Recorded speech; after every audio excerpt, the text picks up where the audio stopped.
Hey, Assalamu alaikum everyone. Welcome back to Pepe Update today. Previously, I've talked about a flag here that happened, and I think the flag is actually looking to move a little bit higher.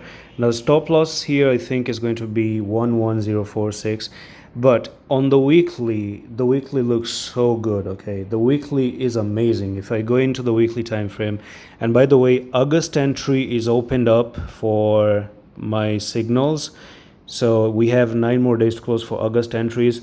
Let's just hope that I get to see you over there. Now, the thing is that Morningstar has established the cross here. You have maintained the 10 and the 20. The lowest you went down is the 20. And we've talked about this before, that the 10 and the 20 has been big support. And yet again, it has come on the support of Pepe. So if you would have to lose and go below 7617, you can actually drop to the 55, which is 5286, and none of that looks like it's going to happen, because Morningstar means that when you are in a downtrend, you make a Morningstar, the reversal is meant to move to the upside.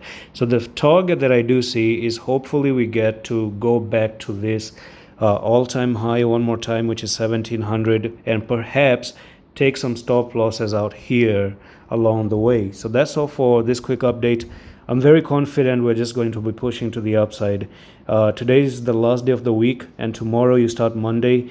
And let's just hope you close green like this so that we can confirm the Morningstar, because you still have 13 hours and 30 minutes to really close the candle. So the closing of the candle is really going to be important again. So that's all for the video, and I'm going to see you in the next one. Love.